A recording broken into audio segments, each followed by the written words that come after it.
Ele tem uma desenvoltura. E o que é interessante é que a grande equação de Maxwell ele faz. Exato. Faz a ligação. O Maxwell apenas simetriza as nossas. Então, da última vez, o que a gente está tentando fazer, né? As fases aí da nossa construção até chegar aos potenciais, é desenvolver métodos de tirar as correntes, porque a gente vai estar associando a interação entre partículas, quer dizer, as partículas vão passar a ser representadas por correntes, né?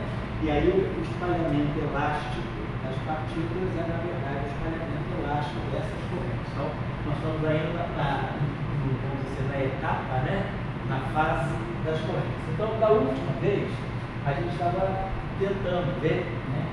Porque como a gente vai chegar às correntes a partir das equações de massa. Então, a proposta construtiva era a seguinte: parte da densidade de Lagrangiano de Maxwell. Então, é 1 sobre 2π0, né? É 2 sobre C ao quadrado, E ao quadrado. E, então, nós agora introduzimos as correntes acopladas aos potenciais. Menos a densidade de carga associada ao potencial escalar elétrico e a densidade de corrente associada ao potencial vetor magnético. Então, da última vez, então lembrando, né, o campo elétrico é menos gradiente do potencial. Nós já fizemos essa discussão outra vez sobre as equações de Maxwell que provém do Lagrangiano e as equações de Maxwell que provém simplesmente dessas identidades, né? Então, o rotacional de divergência de V é zero e o rotacional de E menos VD dt, por causa, discutimos inclusive que é preciso que os potenciais tenham derivadas segundas contínuas. Então, a gente já discutiu isso. E aí também, da outra vez, nós fizemos o princípio variacional em relação a φ, o φ está presente aqui e o φ está presente no E, mas o φ não está presente no Q. E aí obtivemos a equação daqui, a partir do tipo Q, ao fazer o princípio variacional, variar o ΔR, né, com respeito ao φ, quer dizer, a variação de ΔL, a variação do Lagrangiano induzida pela variação do potencial nos levou à equação de Gauss elétrica, divergência de E igual a ρ, sobre epsilon. Aí agora, vamos chegar agora na equação de Ampère-Maxwell. Então, para chegar na equação de Ampère-Maxwell, que é uma equação do campo magnético, a gente faz a variação em relação a A. Vamos fazer a variação em relação a A. Vamos pensar assim. A variação, o A está presente nos dois. O φ está presente só no E, eu precisei variar só o E. Mas o A está presente tanto no E quanto no E. Então a gente vai ter a primeira variação que vem daqui, que vai ficar 1 sobre. Então nós estamos variando, né? Vamos botar aqui. 1 sobre 2π0. E aí, C2. E aí nós temos E2, né? Ou seja, o C2 aqui vai ficar E escalar ΔE, é a variação do quadrado. Depois, temos 1 sobre 2C2 e escalar ΔD. Certo? Aqui, então, eu não preciso variar, porque aqui é φ, aqui eu vario com mais J escalar ΔA. Então, lá, temos que variar em relação a A. Então, a gente tem que olhar, então, dentro desse E aqui, eu vou criar dt. Então, você vai ficar 1 sobre 2 de 0. Aqui, como eu já fiz a variação do quadrado, eu tiro esse 2. Por quê? Porque a variação do quadrado é 2 vezes o objeto vezes a variação do objeto. Então, 2E ΔE, 2B ΔB. Então, os fatores 2 desapareceram. E lembrar, já para deixar assim, aqui é 1 sobre Porque 1 sobre 0. Tá? Bom, então, esse delta E aqui é o delta E inclusive do delta A. Então, não tem esse pedaço aqui. Então, vai ficar 1 sobre M0 C2, vamos já colocar, é o epsilon 0. É a permissividade elétrica. Aí aqui eu tenho E escalar, e aí a variação do ar aqui. Menos ddt, vamos botar assim, menos ddt, delta A. Depois, aqui a variação do B, menos 1 sobre M0, B, escalar, variação de B é rotacional da variação do ar. E aqui mais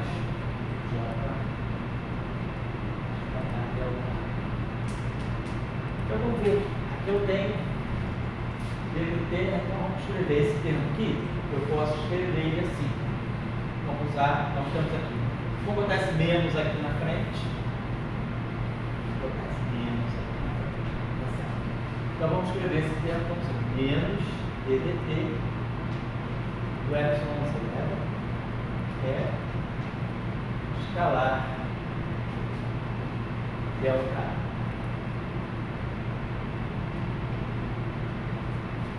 Claro, mas aí eu estou pegando essa derivada aqui, estou usando a regra de Leibniz. Ela vai me dar vai me dar duas contribuições, a derivada do delta A e a derivada do E. Mas então eu tenho que somar aqui mais epsilon 0 ddt do E escalar delta A. Isso aqui, vou botar assim. Esse termo aqui.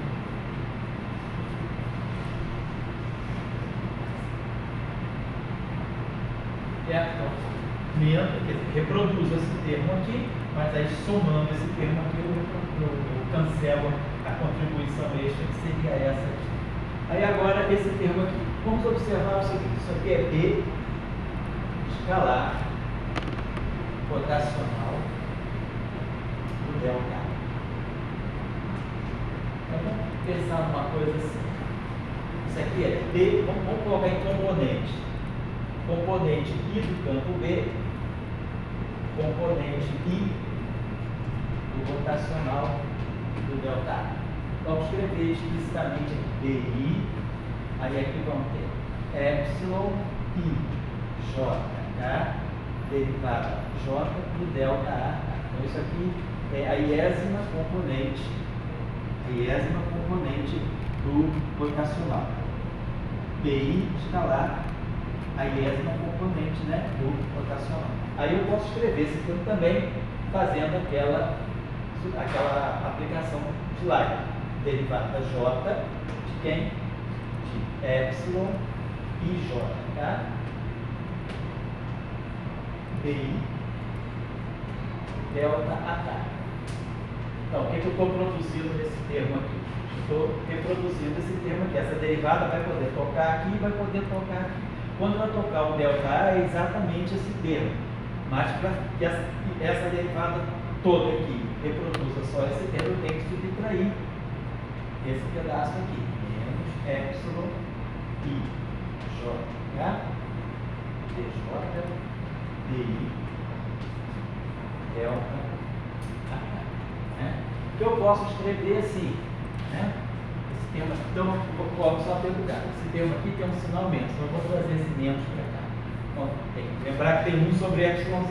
Então, é menos B escalar rotacional de delta A. Que é menos isso aqui. Que é menos isso aqui. Que é menos isso aqui, mais isso aqui.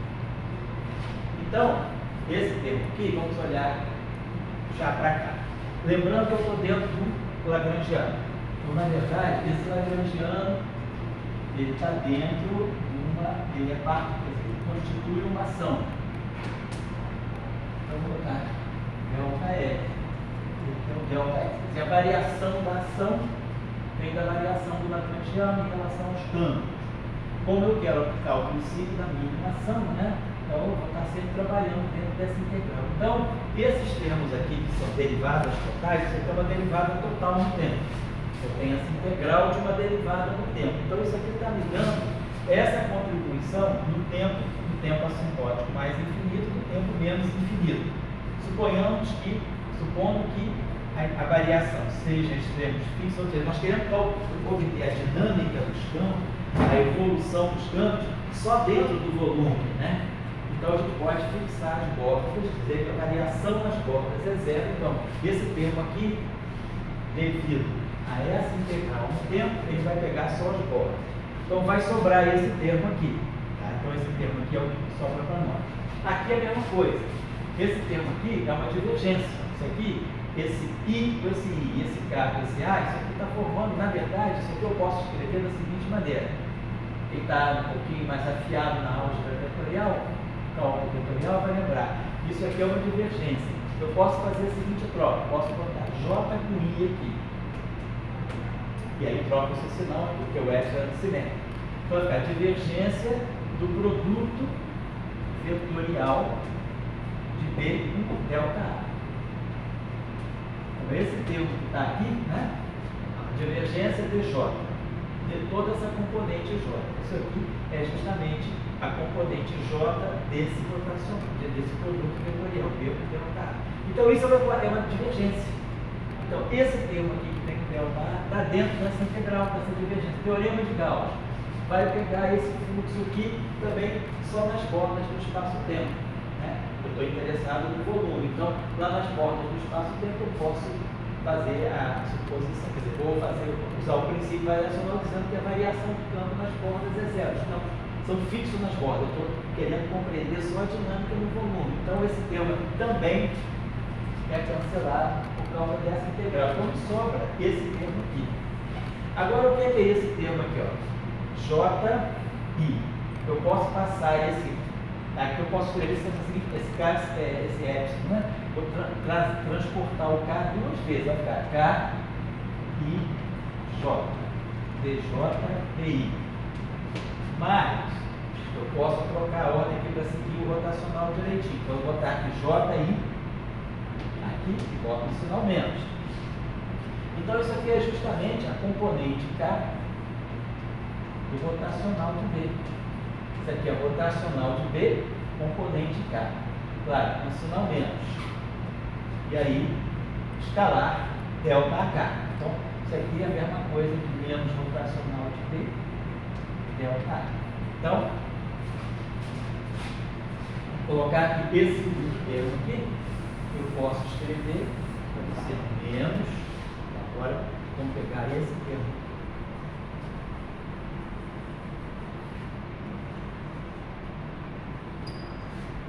Esse termo aqui vai ficar menos rotacional de B escalar delta A.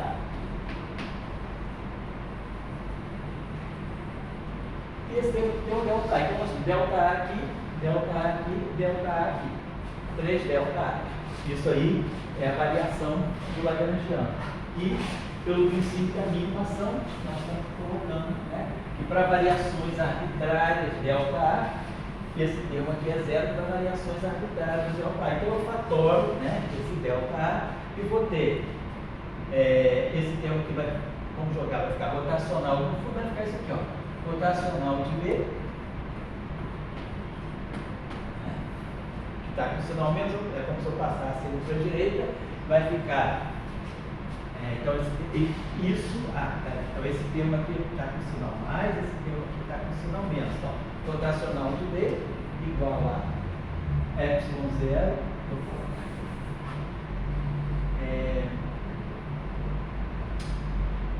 Esse aqui é epsilon zero, aí tem o EDT, né? Então, isso aí vou botar assim, epsilon zero. Derivada temporal do E, mas eu tenho um zero onde está o K. Aqui eu estou esquecendo do zero. Eu estou obtendo central. Na verdade, aqui tem 1 sobre 0. Eu esqueci. Menos 1 sobre 0. Então eu botei, vou multiplicar tudo por 0, então vai ficar rotacional de B, isso está muito claro, rotacional de B, multiplicando toda a equação por B0, B0 ε0 é 1 sobre C ao quadrado, derivado para a corrente de deslocamento que sai daqui, mais o B0 J. Então, nós reconstituímos aqui a partir do princípio variacional na densidade, aplicada à densidade na gradiente, e a equação de Ampère-Marx, como nós já conhecemos lá do eletromagnetismo. Mas o que eu estou querendo chamar a atenção? Que, pela equação de Ampère-Marx, a gente tira a densidade de corrente. E pela equação de Gauss, a gente tira a densidade de carga. Então, quer dizer, a gente vai formar uma densidade de carga e uma densidade de corrente. Então, essas duas grandezas aqui vão formar o que a gente chama de quadro e corrente, né? Então, qual é a regra que nós vamos aprender? Para nós tirarmos as correntes. A gente tem que, porque aqui nós não estamos dando uma descrição microscópica, nem para carga, nem para corrente. Agora, a teoria de campos, né, ela vem justamente no sentido de dizer da onde. Qual é a origem microscópica? Qual é a descrição microscópica dessa corrente, dessa carga? Qual é a partícula que está associada a essa densidade de carga, a essa densidade de corrente? Então, eu posso ter uma partícula de spin 0 carregada, carga aqui, ou posso ter, por exemplo, uma partícula de spin meio, né, também carregada. Quando eu digo spin meio, na verdade, a spin é cortada sobre 2, né? Ou posso ter também uma partícula de spin 1, que é spin H cortada, com carga Q. Ou seja, posso até ter spins mais altos. No modelo padrão, a matéria é simplesmente a matéria fermiônica, quarks, elétrons e neutrinos. Aqui entra o bóson de Higgs e aqui entra os bósons vetoriais da correia de átomo. Vamos deter a esses 3 casos aqui. Muito bem. Então, eu tenho que dar uma descrição microscópica da densidade de carga, da densidade de corrente, em termos, né, dos campos. Isso aqui nós estamos falando aqui, aqui nós estamos falando de uma noção de matéria, campo de partículas de materiais que tem carga que gera essa densidade de carga, essa densidade de corrente. Mas na nossa descrição, nós temos campos, né? Então nós queremos associar esses campos a partículas. Então aqui eu vou ter partícula de spin 0, campo escalar. Partícula de spin meio, algum campo fermiônico, pode ser o campo de Dirac, pode ser o campo de Weyl, né? Campo de Majorana, né? Mas eu estou considerando carga, então tem que ser campo de partícula de Dirac, tipo elétron, pósitron, íon, antimur, tal, antital, quarto de quarto. E aqui, partículas vetoriais. Por exemplo, no modelo padrão, nós temos o W+, e o W-, são os 2 bósons vetoriais carregados. Depois, claro, nós temos o fóton e temos aqui os gluons, né? Vou colocar aqui os gluons GA. Mas esses aqui são neutros eletromagneticamente, mas a carga está aqui. Então eu tenho que também falar de partículas de spin 1, partículas de spin 1 carregadas. Vamos dizer assim. Então, vamos começar agora pensando então, o que nós estamos entendendo. Que é preciso, para poder tirar as correntes associadas às partículas que vão estar no espalhamento, quer dizer, toda a nossa ideia é essa. Eu tenho uma partícula A carregada, essa partícula A tem algum bóson, alguma intermediação com a partícula B, então tem um espalhamento elástico, partícula A, partícula B, e elas têm esse mediador aqui que a gente está chamando a função de Green, que é algum mediador, né? Então, aqui nós temos uma corrente JA no ponto X e aqui uma corrente JB. Quando eu digo ponto X, ponto Y, é no espaço-tempo, né? Então, eu preciso tirar agora a estrutura dessas correntes. Uma partícula de spin 0 carregada interagindo com outra partícula de spin 0 carregada. O spin 0 com o spin meio. O spin meio com o spin 1. O spin meio com o meio. eletropósito, e assim vai. Só que agora a gente vai dar uma descrição mais microscópica da corrente. E aí a gente precisa, então, a partir dos campos que eu mostrei de partículas, chegar às correntes. Mas a gente está aprendendo, né, que o ideal é nós acoplarmos, né, a partícula, o campo que representa a partícula, ao campo eletromagnético, e aí a partir das equações de Maxwell, quer dizer, as correntes elas vão estar ligadas, as correntes ao potencial vetor e as densidades de carga ao potencial escalar. Então a gente vai ter que jogar como eu vou trazer o campo eletromagnético para as correntes, e aí os campos que descrevem as partículas, e a partir da interação com o campo eletromagnético deles existem diferentes métodos. Pode usar diretamente o teorema de Gödel. Eu estou evitando isso agora para fazer uma construção mais intuitiva, pensando que quem está mais começando. Depois, claro, a gente pode refinar e vai direto para o teorema de Gödel. Estou, inclusive, tendo também um pouquinho, né, a preocupação da gente fazer a notação não necessariamente covariante. Quem está acostumado com o espaço do Minkowski sabe isso aqui rapidamente. Quem não está acostumado com o espaço do Minkowski, eu estou dando uma descrição em termos do espaço euclidiano, mas claro, depois é sempre importante fazer a passagem para o espaço do Minkowski. Né? Covariantemente falando, tudo que está escrito ali é isso aqui. Quem conhece bem a notação, menos um quarto, menos 1 sobre 4, Mi0, F mini, e aí menos J mi, ami. Na notação covariante, a gente faz isso. Né? O ami está associado, a componente temporal dele é o potencial elétrico sobre C, a componente espacial dele é o potencial vetor. O F mini, né? Ele é tal que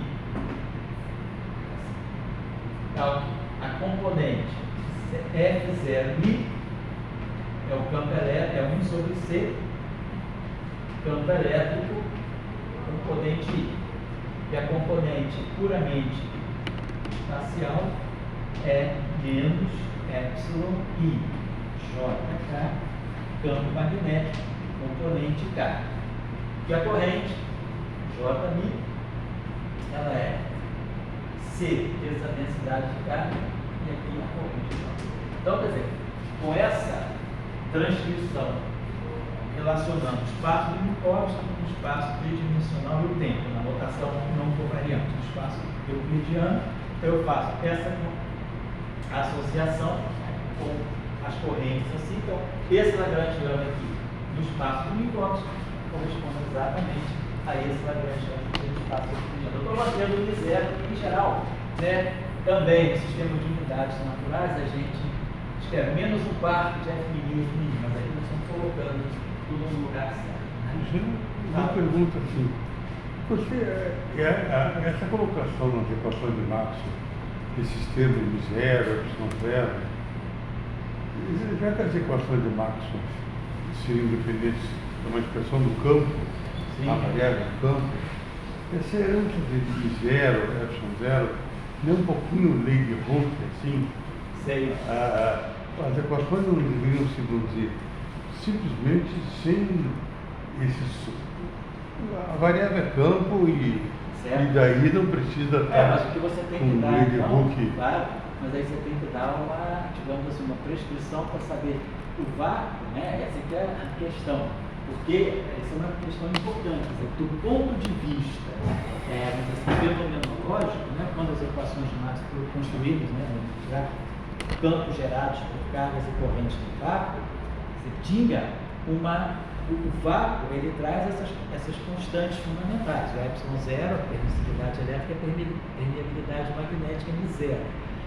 Só que na época não se sabia a origem desse epsilon zero e desse M0. Hoje a gente sabe, quer dizer, o vácuo, né, O vácuo eletromagnético não é o vazio, é o vácuo quântico, né? O vácuo de partículas virtuais e partículas entre partículas virtuais. Por isso que o vácuo tem essa propriedade de eletricidade, de permissividade elétrica e permeabilidade magnética. A questão é, você diz, se eu introduzo só campos, não introduzo nenhuma noção de vácuo, como é que a partir de puros campos eu vou chegar diretamente ao epsilon 0 ou μ0? Será que eu chegaria, eu faço uma formulação só de campos, eu posso abrir mão do epsilon 0 ou μ0? É isso que você está colocando, né?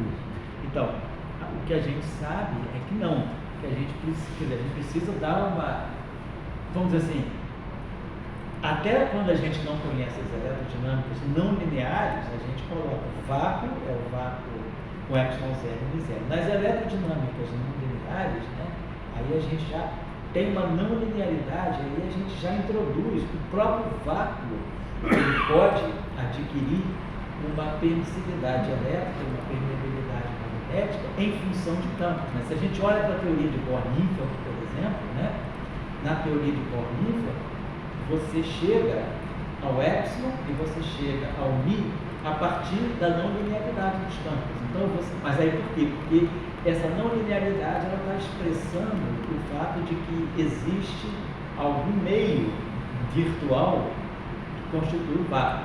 Mas na teoria, vamos dizer, na teoria de Maxwell, você precisa entrar com o epsilon 0 e μ0. Mas numa teoria não linear, por exemplo, olha Heisenberg, Bohr-Niffer, Einstein, Hoffmann-Einstein e outras, né? Tantas teorias, tantas formulações não lineares, você, devido à não linearidade, você já escreve vamos dizer, no vácuo as equações de Maxwell, onde o epsilon e o μ eles são função de campo. Na formulação que você faz, por exemplo, você chega ao epsilon ao μ em função dos campos, né? Então, você tem não linearidade.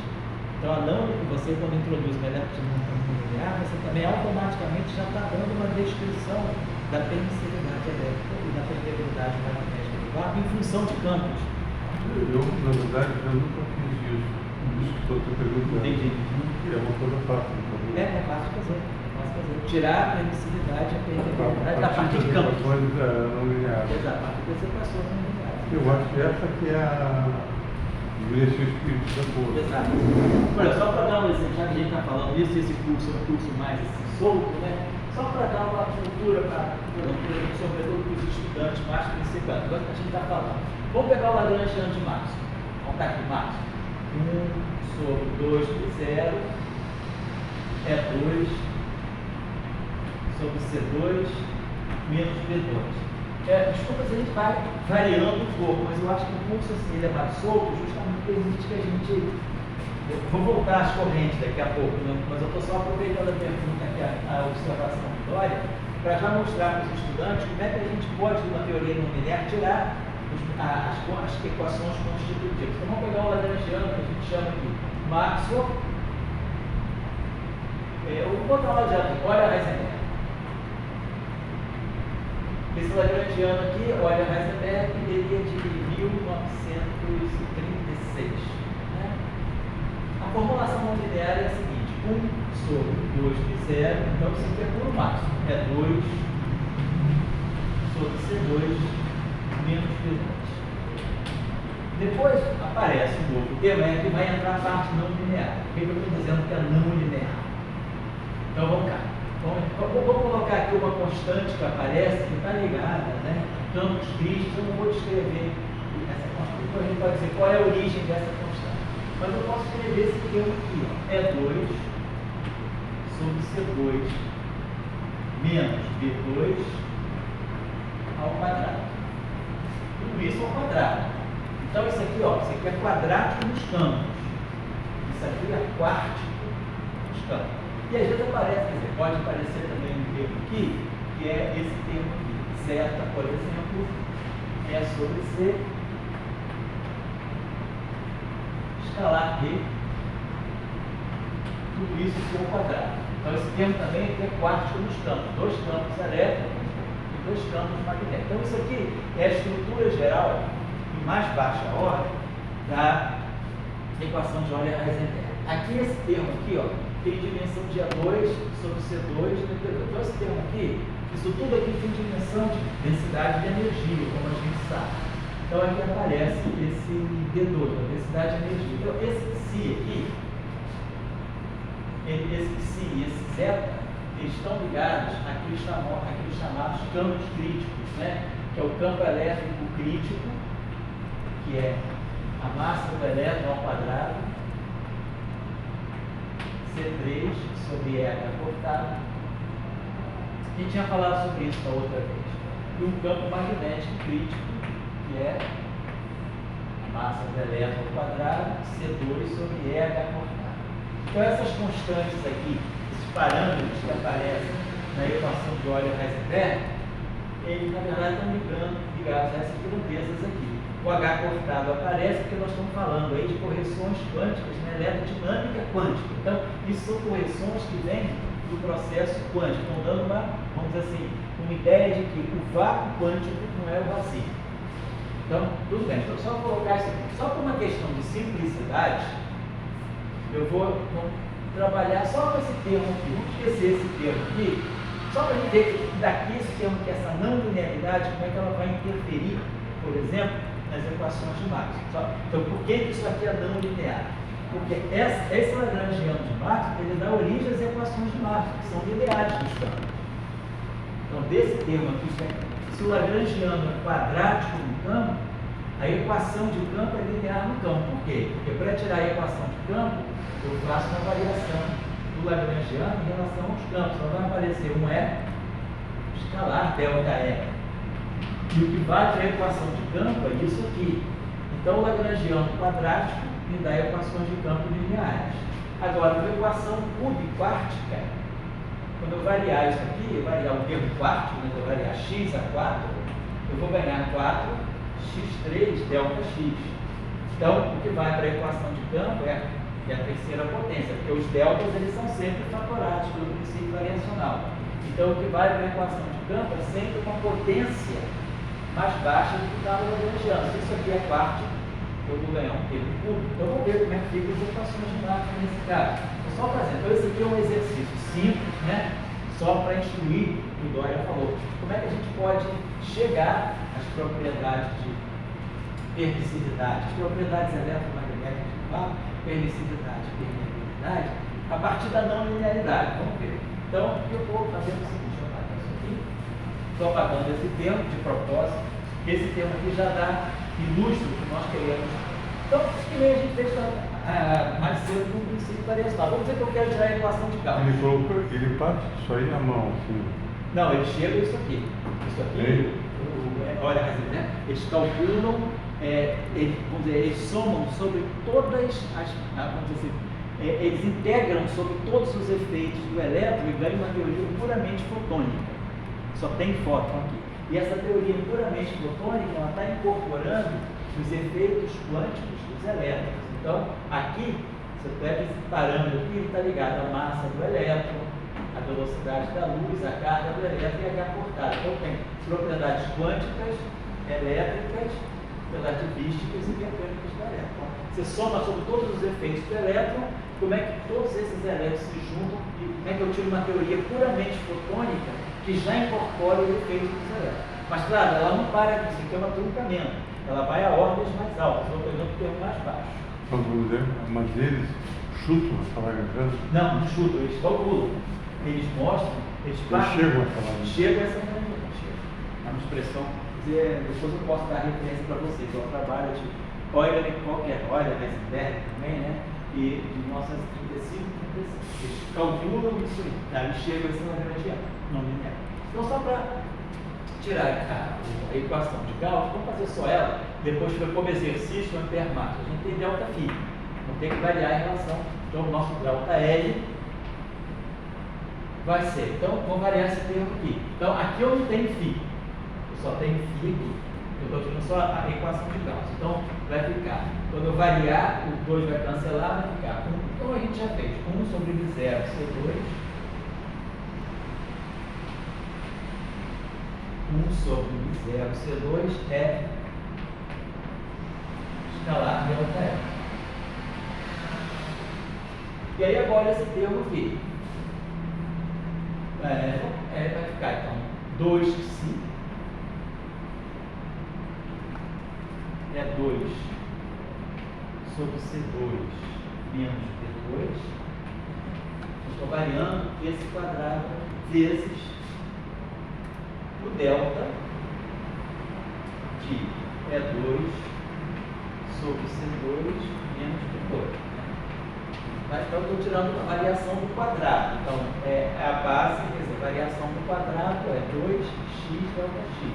Então, meu x é isso aqui, é 2 sobre C2 menos P2. 2x delta x, tá?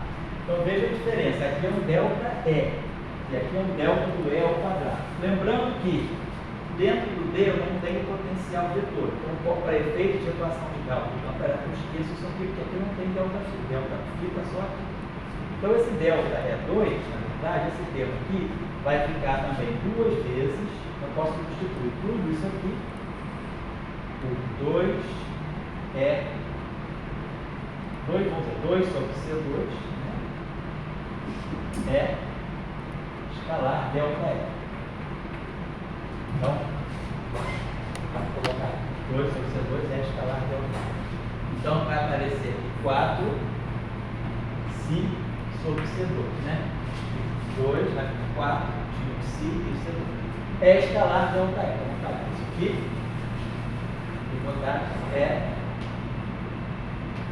escalar delta E. Aí lembrando, delta E é menos gradiente de φ menos gradiente. A variação, então, para variar em relação a φ, esse delta E vai sobrar para nós aqui menos o gradiente do delta φ, né? Que é menos gradiente de φ. Então, quando eu variar, está menos gradiente do delta φ. E aqui é a mesma coisa, menos gradiente do delta φ. E aí eu vou proceder como eu fiz das outras vezes. Esse gradiente que está aqui, eu vou escrever como sendo aquela, faço aquele mesmo troquezinho. Isso aqui é menos a divergência de E delta φ, né? Mais a divergência de E delta φ. Aqui, de novo, Leibniz transforma isso aqui na divergência do produto e, claro, soma essa parte para poder reproduzir isso aqui. Isso ser igual a isso, para ter essa identidade, eu tenho que jogar esse termo aqui. Então, desse termo aqui, então, aí aqui de novo, isso aqui é uma divergência, aí a gente está falando de uma ação, vou poder aplicar o teorema de Gauss, jogar fora essa contribuição lá no infinito. Então, esse termo aqui, no final do dia, ele vai estar dando, bom, eu esqueci de colocar menos, né, ρ φ mais J, colocando as correntes. E aí aqui vai ficar menos o delta. Então eu tenho delta φ aqui. Aqui agora já tem um delta φ, então eu posso esquecer esse termo e aí escrever esse termo aqui. Então vai ficar sobrando para nós agora 1 sobre M0 C2, que é o ε0. E aí sobrou para nós divergência de E vezes delta φ. Aqui, esse termo aqui. Desse termo aqui, de novo, eu vou pegar isso tudo aqui, está na frente dessa divergência, desse gradiente. Então, eu vou tratar da mesma forma, vou pegar esse gradiente aqui, vou fazer o mesmo truque que está aqui, só que o que vai aparecer aqui não vai ser E delta φ, vai ser E2 sobre C2 menos P2 escalar E vezes delta φ, mas ou seja, eu vou gerar um termo de superfície, né, que vai envolver esse divergente aqui, esse gradiente aqui, perdão, atuando em tudo como se fosse uma divergência, exatamente igual aqui, só que no lugar do E, eu vou ter tudo que está na frente do gradiente do delta φ, eu vou ter tudo isso, né, do delta φ, aqui, é exatamente aquilo que está ali, só que com essa expressão maior. Mas o que vai sobrar depois para a gente é a divergência atuando nessa parte aqui. Então, desse termo aqui, vai sobrar para nós, vamos ver, vai ficar mais, exatamente como está aqui, 4si sobre c ao quadrado, divergência de quê? De E2 sobre C2 menos B2 é. Isso aqui é um escalar. Então, isso aqui eu estou tirando a divergência desse vetor. E menos isso aqui tudo vezes delta φ e menos ρ delta φ. Isso igual a zero.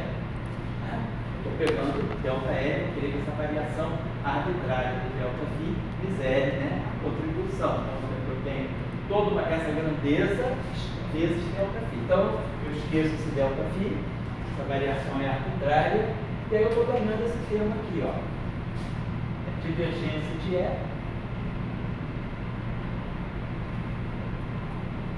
Aí eu tenho uma divergência atuando no todo. Vamos botar o seguinte: divergência de E. Já estava botado. O que sobrou para nós no final de tudo? Sobrou essa equação aqui de lá. Então, sobrou o seguinte: a nossa nova equação de Gauss vai ser divergência de. Vou dividir tudo por ε0. Vai ficar divergência de E mais 4π sobre C2 ε0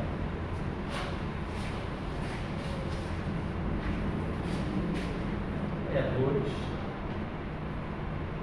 sobre C2 menos B2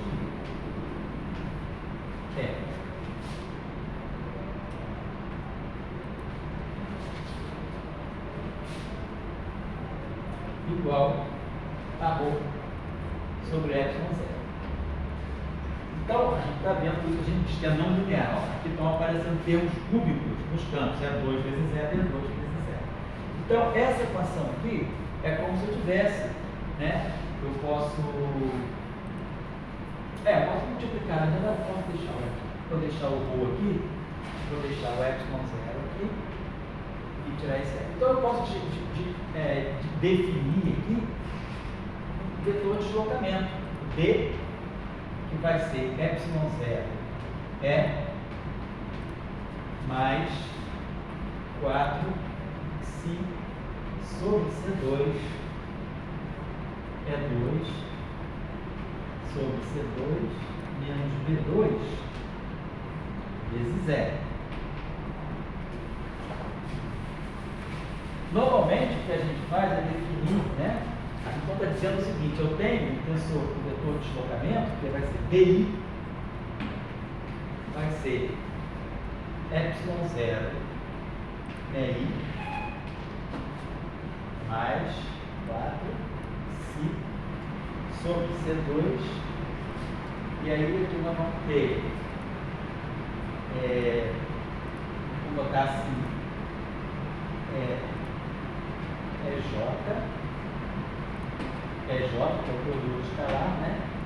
Sobre C2, deixa eu botar aqui sobre C2, não sobre C, aí EJ C2, e aqui um EI. Vamos deixar assim, como que eu possa. Vamos dizer o seguinte: eu quero escrever assim, melhor botar assim, DI, normalmente a gente escreve assim, EJ EJ. A gente normalmente escreve assim. Então vamos ver quem vai ser. Daqui eu vou ler meu EJ. Então, meu EJ vai ser ε0 delta IJ. Esse termo aqui, ó. ε0 delta IJ vezes EJ, ε0 delta IJ vezes EJ, que reproduz o primeiro termo. Agora, aquele último termo, eu vou escrever assim, vai ficar mais 4π sobre C2, aliás, sobre C4. Aí eu tenho E2, então aqui vai ficar EI, EJ. Esse termo aqui é curto, então EI e EJ. Quando eu multiplicar isso aqui por EJ, vai ficar EJ com EJ, vai me dar esse E2. E vai sobrar o EI, que é esse cara que está aqui. E depois o outro termo que está ali, vai ficar B2, né? Ele vai ficar. Então eu posso colocar, posso fazer o seguinte, vou apagar isso aqui, deixa eu botar assim. Deixa eu botar o B2, vai ficar epsilon0 mais quarto si. Então eu vou retornar sobre C2, B2, delta J. Então esse termo aqui, delta J, ó, ele vai reproduzir esse primeiro termo, tá? Epsilon0, delta J é J, que vai me dar epsilon0 é.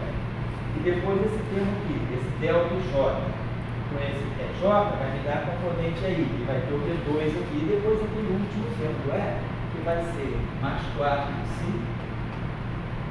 sobre C4, I, é J. E aí, quando eu aplicar esse aí é J, bater aqui no EJ, vai produzir um E2 vezes aí. Então, a gente está vendo que a gente ganha aqui, a novidade é que os próprios campos, ó, o próprio campo elétrico, ele está sendo fonte dessa permissividade elétrica. E o próprio campo magnético também. E esse cara aqui, Y0, que sai do vácuo trivial. Mas agora aqui são, vamos dizer assim, a origem quântica de uma permissividade elétrica no vácuo. Quem quiser fazer o exercício agora, faz também no H. Mas faz agora também no campo magnético. Aí vocês vão ganhar a seguinte equação. Então aqui deu. A equação que a gente ganhou foi essa aqui, ó. Divergência de B. A polarização e a magnetização. Isso, polarização e magnetização. Que são responsáveis pelos épsilons. Exato, pelos épsilons. E aí você vai ter agora outra equação que vai ser rotacional de H igual a 1 sobre C ao quadrado. Podemos botar no vácuo. Se a gente quiser no vácuo, isso aqui é zero. ddt do D. Onde esse H?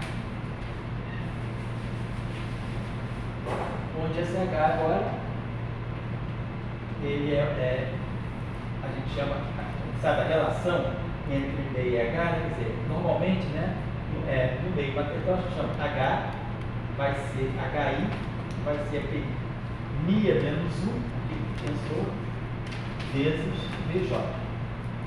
Ou eu posso escrever assim, o V componente I vai ser o μ IJ HJ. Então, eu tenho agora o tensor de permeabilidade magnética, que vocês, quem for fazer a equação, quem for tirar daqui, fizer o princípio variacional em relação ao A, vai chegar exatamente a essa equação aqui, onde o D já foi definido na equação de Gauss e o H sai definido pela equação de Ampère-Marx. Então, a gente tem D e tem o H, sem contar, claro. Então, isso aqui a gente começa a ver a não linearidade, ela está sendo responsável pelo, vamos dizer, pelo aspecto microscópico, tanto da permeabilidade magnética quanto pela permissividade elétrica. Então, a própria permissividade e a própria permeabilidade, elas são funções de campo, né? Elas são dadas em função dos próprios campos elétricos, tem essa não linearidade.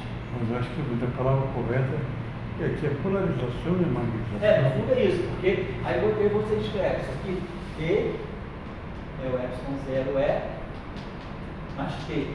Então, na verdade, isso aqui, quer dizer, a parte que não tem o epsilon0 é a polarização. A parte não linear está na polarização. E depois, a parte não linear no Mi vai estar dando a magnetização. É isso.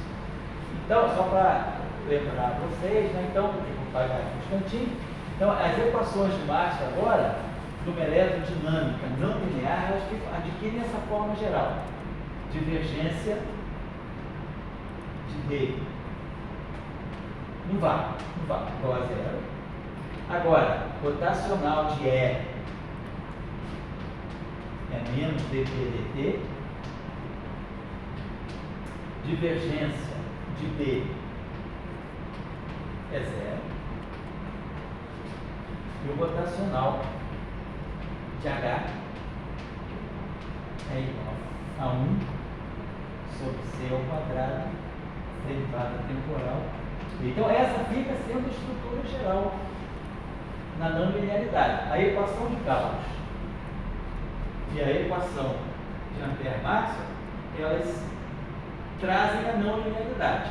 As equações de Faraday-Lenz e Gauss magnético, elas mantêm a linearidade, porque isso aqui são identidades, isso aqui só depende da expressão do campo elétrico, da formulação do campo elétrico em termos de potenciais. Então, isso aqui não mudou. Numa teoria não linear, o campo magnético e o campo elétrico continuam dados da mesma forma que são os potenciais. Então, divergência de B é zero e rotacional de E menos do VDT. Sai daqui. Agora, aqui não. Aqui vai estar explicitamente,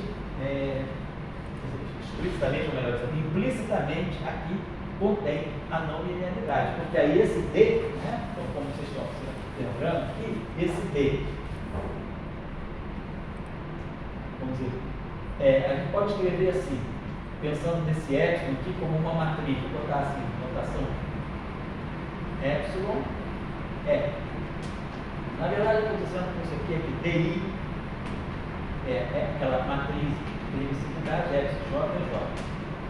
E lembrando que H é como se tivesse aqui essa matriz via menos 1, essa notação matricial. Tá? Tudo dobrado, linhas dobradas, a matriz via menos 1, tá? Deixar assim, via menos 1, BJ, B. Ou seja, vou ler essa equação da seguinte maneira: HI é a matriz de permissividade inversa, elemento J, BJ.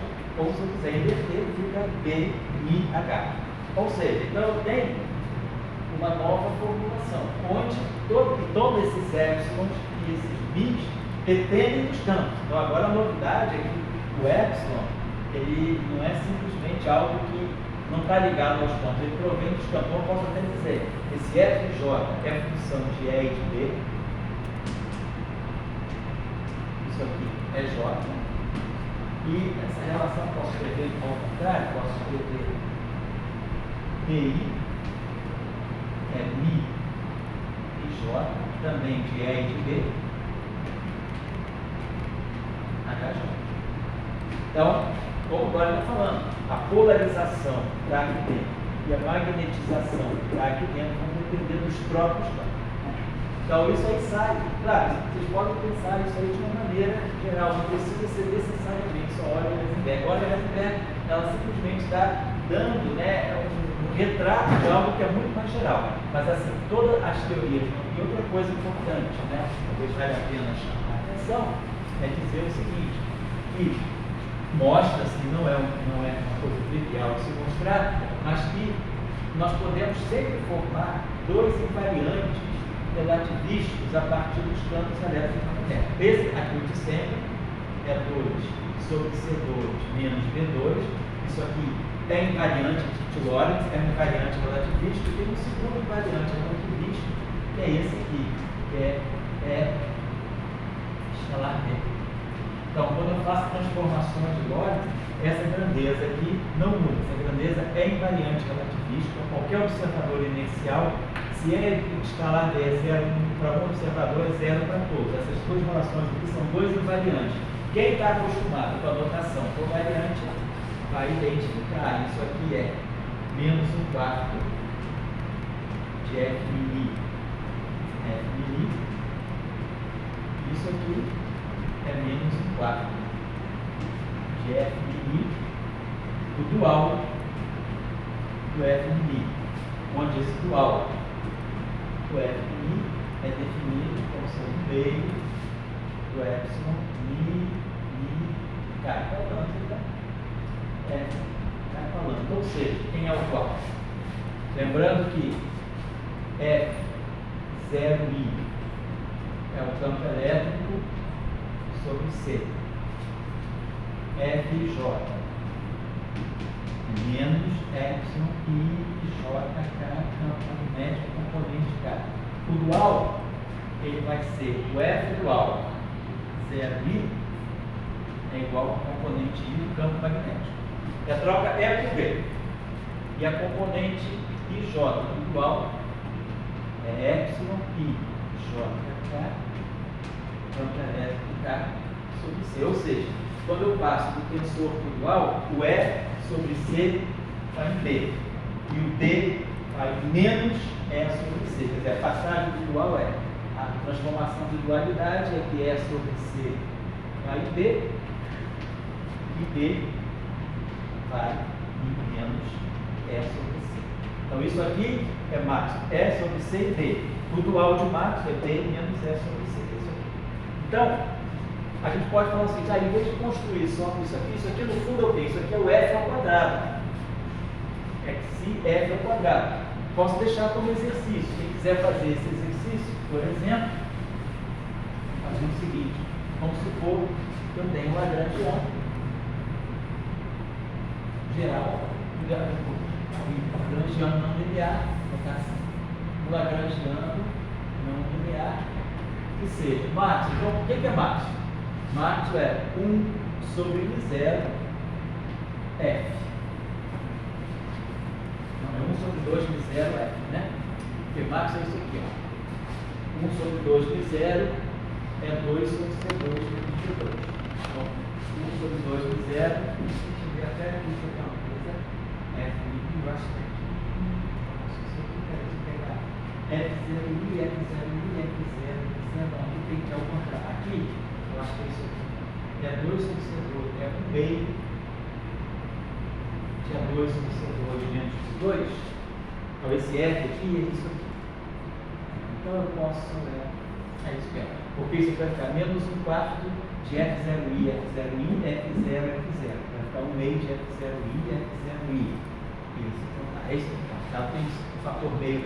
1 meio de E2 sobre C2 menos B2 é menos 1/4 de F1, F1. Isso aqui, isso aqui. E, então, o Lagrangiano de baixo é isso aqui. 1 sobre 0 F. Isso aqui é o próprio máximo.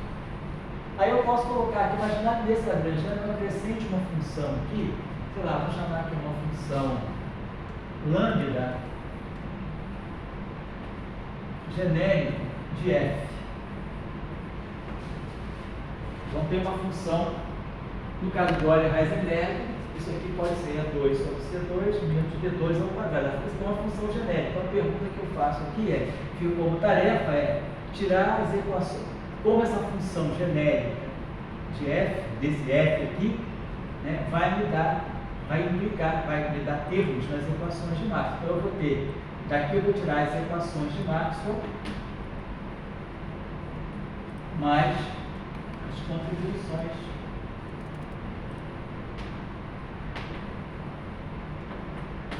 de f. Então fica como tarefa. Quem quiser tirar as equações de Maxwell modificadas agora pela presença de uma função genérica desse f. Estou omitindo g, o invariante g.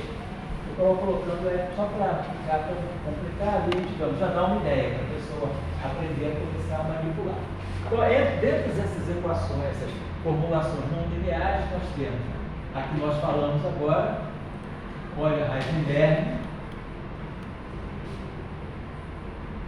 temos Bohr-Nifel, eu acho que de 1934, Euler-Heisenberg 36, temos Hoffmann-Nifel,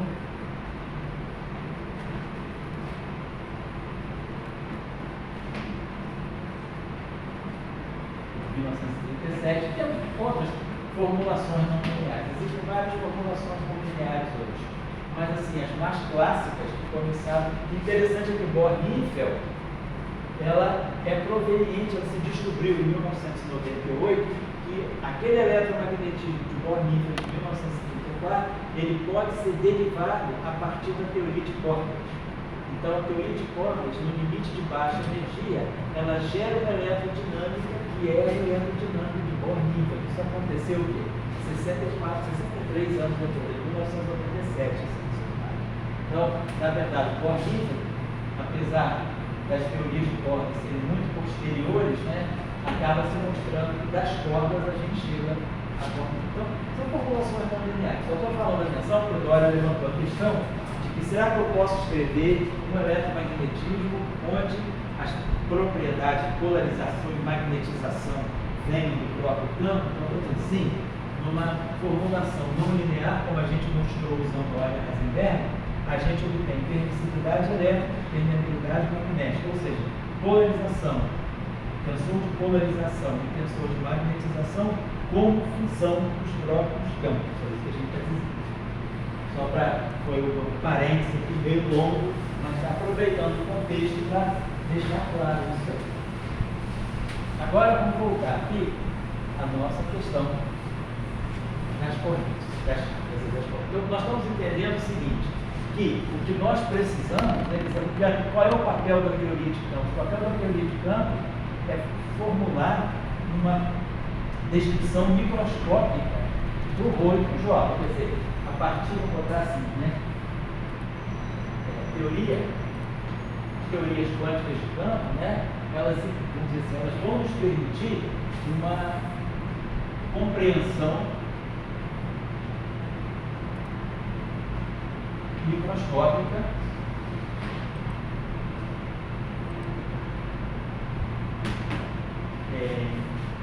das densidades de carga e corrente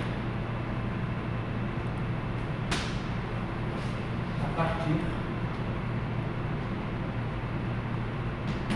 dos campos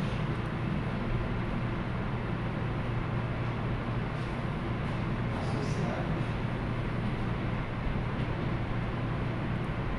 às partículas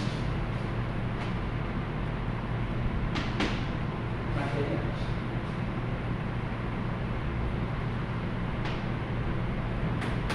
Certo? Então, você vai imaginar, partícula descrita por campo. E aí, a partir desses campos, eu vou construir a densidade de carga, que é a compreensão de campos associados às partículas materiais. As partículas materiais, as partículas de matéria, né? As partículas de matéria.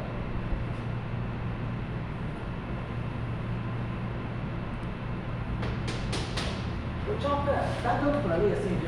Dá? Fico preocupado. É bastante nítido. Ah, dá para ler assim, né? Que o quadro fica bem claro. É, não sei se o giz anda mais fraco ou eu ando mais. Não, o giz está ruim sim. Não é o giz que está ruim, não. É o quadro que está muito liso.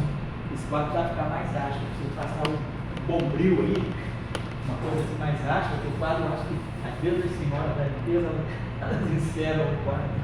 Aí o quadro fica uma débora, gente. Tem que passar um partido, eu trago uma palha de aço, passo aí e ele fica mais poroso. Vou passar aqui. E o giz também está mais fraco. Isso aqui é giz da pré-pandemia. O giz deve estar bem menos absorver a umidade. Né? Então vamos lá. Então, Já quer dizer que tudo você está passando de um eletromagnetismo macroscópico para um microscópico. Isso, agora vamos começar a... Exatamente. Aqui é um eletromagnetismo macroscópico. Porque tudo bem, é uma densidade de carga, sim. É uma densidade de corrente, sim. Mas quem é essa carga? Essa carga tem identidade? É uma carga fermiônica? É uma carga bosônica, é uma carga bosônica de disco 0 ou disco 1. Então, tudo isso influencia. Então, vamos começar agora. Agora, a minha pergunta que eu tenho Sei. é o seguinte: quando a gente também está passando do eletromagnetismo macroscópico para o microscópio, e aí, bom, agora eu vou ter spin, ritmo de matéria. Mas existe uma outra passagem que, além do tipo de matéria, escalar, material, que está falando, é que nas reações subatômicas você tem uma carga a mais indo numa carga menos, uma carga menos indo numa carga a mais. As cargas... Tem troca de cargas. Tem uma troca de cargas de 3 cargas. Vamos dizer o seguinte, então vamos traduzir isso aí para o pessoal mais jovem. Você está dizendo, por exemplo, no decaimento beta do nêutron, que é uma interação fraca, o nêutron decai no próton, no elétron e no antineutrino do elétron. Então é como se acontecesse o seguinte: eu tenho, no início eu tenho, é como se eu tivesse o seguinte, vamos dizer, nêutron. Então o nêutron é como se eu tivesse aqui eu tenho um setor hadrônico. Nêutron é um nêutron e próton, são, digamos, o chamado, é o núcleo, né? É o neutro e o próton. Isso aqui é um rede, vamos dizer assim, hadrônico. Então, eu tenho próton, então eu começo com nêutron e termino com próton. Então, eu começo com a carga zero. Entra o nêutron aqui com a carga zero. Aí, no final do dia, eu tenho um próton, que é carga, eu tenho um próton aqui, eu tenho nêutron, e aqui eu tenho próton. O nêutron tem carga zero e o próton tem carga mais zero. E aí vai sair também um elétron, e aí tem um setor leptônico. Né? Então eu tenho aqui assim, um elétron e um neutrino. Então o setor leptônico, eu tenho o neutrino, nesse caso aqui o antineutrino, carga zero. E tenho um elétron, carga menos zero.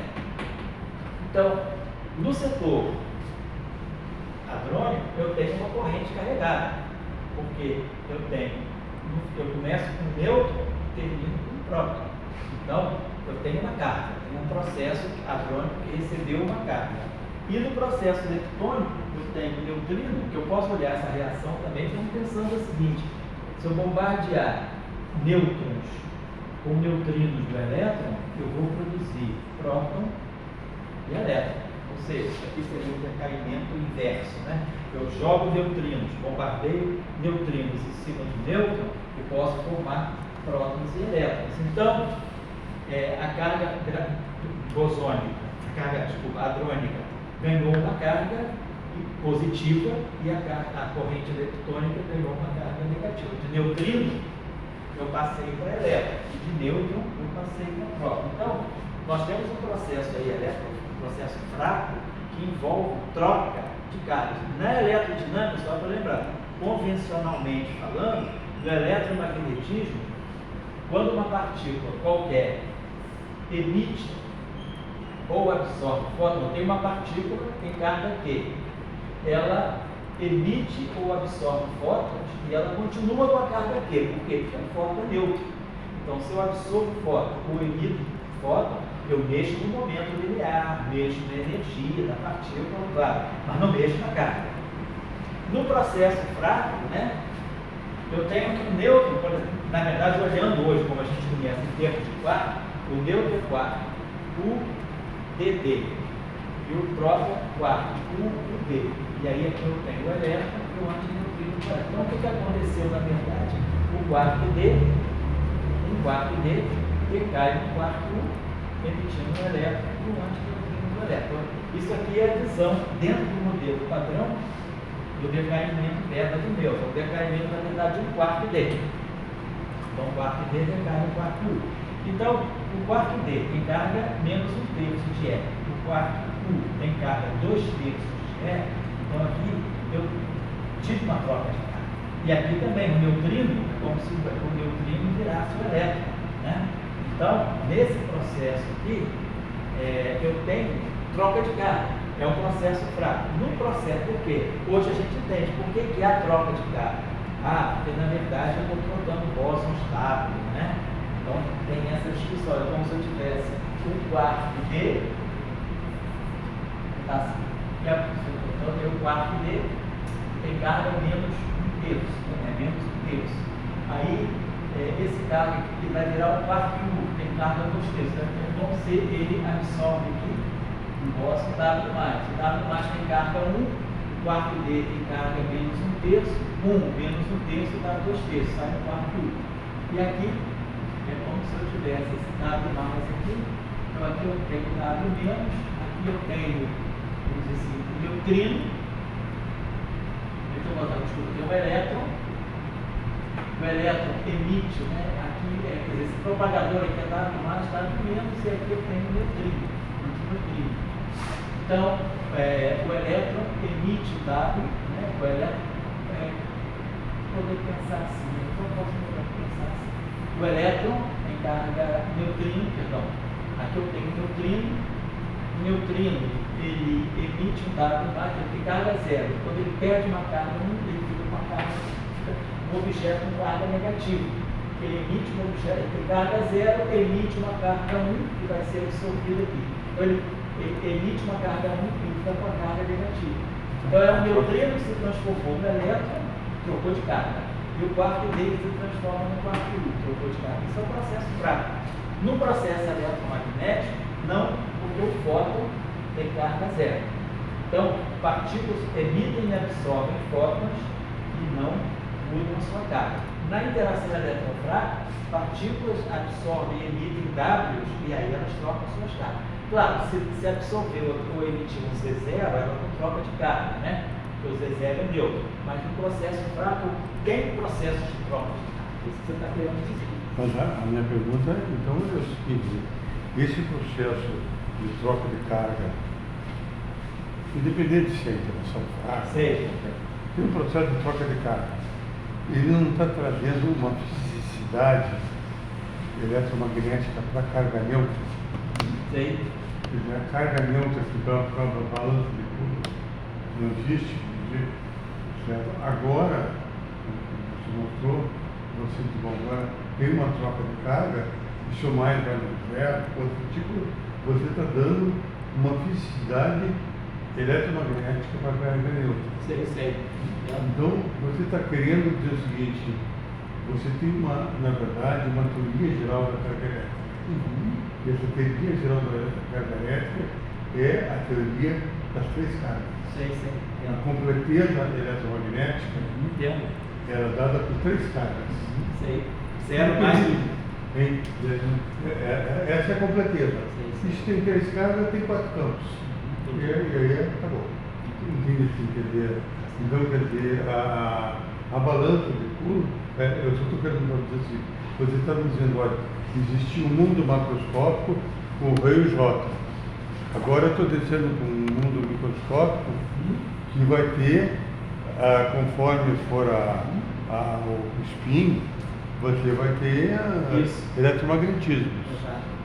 E aí eu estou querendo colocar a discussão que também no mundo microscópico você começa a sentir a existência da carga neutra. A carga neutra tem um poder eletromagnético. Ela não é zero, como a balança de Coulomb fala. Tá certo. Essas ideias vão ficando claras. A gente vai falar sobre potenciais e essas trocas de cargas neutras e cargas. Nesse mundo microscópico, José, assim como você vai falar, vamos dizer, do eletromagnetismo, vamos dizer, escalar, vetorial, certo? A gente também deveria dizer que existe o eletromagnetismo das três cargas. Certo, entendi. A zero a mais é menos, não tá certo. Podemos ver isso aí, é uma coisa que pode ser, podemos falar que o curso vai continuar a discutir essas questões. Vocês aqui no CBPF, com a experiência do César Lattes, etc., microscópicas, os pios eram que mais primeiro que exatamente. Pois é, o eletromagnetismo dos pios, né? Como dois pios interagem, que mais e que menos, a interação coulombiana deles, como é que é? Será que é só 1 sobre R2 a força, né? Ou tem correções devido à origem quântica, digamos assim, processos quânticos? Porque a gente está falando de uma descrição microscópica. Então, processos quânticos se tornam importantes, não é simplesmente um processo só eletromagnético, tem uma correção devida à descrição quântica da carga. Então, a ideia agora é essa. Para a gente tirar os nossos famosos potenciais, a gente tem que associar campos e partículas. Então, a gente tem partículas agora, materiais, elas são, vamos dizer assim, dissolvidas sob a forma de campos. Né? Estamos aí completando esse ano os 100 anos de Louis de Broglie, da dualidade onda-partícula, partícula-onda. Então, vou representar a partícula por campos, ou seja, por vamos dizer, emanações radioativas, emanações ondulatórias. Então, eu vou abrir mão da noção de partícula e vou passar a trabalhar com campo para poder ver como é que eu vou, a partir desses campos, ligar aquela corrente e aquela carga à estrutura desses campos aqui. Então, a gente já tinha o primeiro exemplo, aí vamos cortar para né? Nós tínhamos dado um exemplo para começar no campo de spin zero. Então, o campo está lá, é aquela famosa equação de Klein-Gordon, né? Então, a gente tem, vamos colocar aqui o lagrangiano de Klein-Gordon, né? para, por exemplo, só para manipular um pouquinho com ele, vamos começar com Lagrangiano de Klein-Gordon neutro, campo escalar neutro. Então a gente vai ter aqui o nosso Lagrangiano, né? Ele vai ser, vou colocar assim no meio.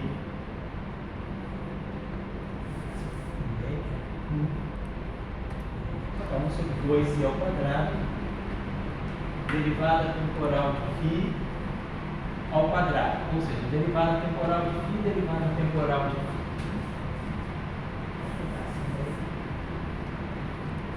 Menos o meio do gradiente de φ, escalar gradiente de φ, gradiente de φ ao quadrado. E aquele termo, né, que é mais menos um meio, e aí aquele parâmetro de si φ ao quadrado. Só para lembrar. Aí lembrando que esse Lagrangiano, a gente já fez a questão da dimensionalidade, já tinha visto que esse si aqui, né, o Lagrangiano tem dimensão de energia, né? Eu vou pegar a equação de campo aqui. Então, fazendo a equação de campo aqui, fica, na verdade, D'Alembertiano mais si. A gente já tinha feito isso, estou só retomando aqui rapidamente. Φ igual a zero. Ou seja, 1 sobre c ao quadrado, d2 dt2 do φ, menos Laplaciano do φ, mais si φ igual a zero. Então aí a gente já tinha visto que esse φ aqui tem a sua dimensão, mas esse si aqui então tem dimensão de comprimento a menos 2, tá? Sobre comprimento ao quadrado, é menos 2, comprimento a menos 2. E aí nós temos relacionado, né, já qual é o comprimento que eu posso associar a uma partícula massiva. Então, se eu pegar uma partícula massiva, o comprimento de onda de côncavo dela é h cortado sobre nc. Isso aqui é o comprimento de onda de côncavo da partícula. Vou colocar esse comprimento de onda da partícula. Então, esse si aí, na verdade, é o inverso, né? Então, esse termo aqui, esse si é M2, C2 sobre H cortado ao quadrado. Esse aqui vai fazer o papel do meu si, né? Esse objeto aqui tem dimensão de... Isso aqui é comprimento, então isso aqui é comprimento a menos 2, é o inverso ao quadrado, que é esse si aqui. Então eu estou associando o si a uma partícula massiva, mas observe que a constante H cortado, ela aparece, né? Quer dizer, até aqui eu só tenho relatividade. Tem C, então estou dizendo, eu tenho uma equação relativista. Esse D'Alembertiano aqui é justamente 1 sobre C ao quadrado menos Laplaciano. Então, essa descrição aqui é puramente relativista. De repente eu digo, esse si aqui tem dimensão de comprimento a menos 2, então isso não tem nada a ver com mecânica quântica por enquanto. Mas agora, justamente, porque eu quero associar a esse campo uma partícula massiva, então eu estou agora fazendo o quê? Eu estou lançando mão do princípio da correspondência, eu estou transformando o campo em partícula. Então, para eu fazer a associação de campo com partícula, campo, vamos dizer, é uma distribuição de energia e momento que paira pelo espaço. Mas a partícula é uma outra distinção. Para fazer a conexão entre campo e partícula, eu estou fazendo a conexão entre onda e partícula, ou entre partícula e onda. Aí eu tenho que entrar na constante. Então, porque às vezes a pessoa pode ficar um pouco surpresa, por que de repente apareceu o H cortado? Esse si aqui, ele é meramente comprimento de onda molecular. Eu posso trabalhar com esse campo aqui sem falar de partícula. É um campo escalar neutro de Klein-Gordon. Mas se eu quiser associar ele a uma partícula, aonde é que eu tenho lugar para introduzir a partícula? Nesse parâmetro que tem comprimento a menos 2. Mas a partícula tem massa. Então eu posso relacionar massa, quer dizer, todo o barato aqui do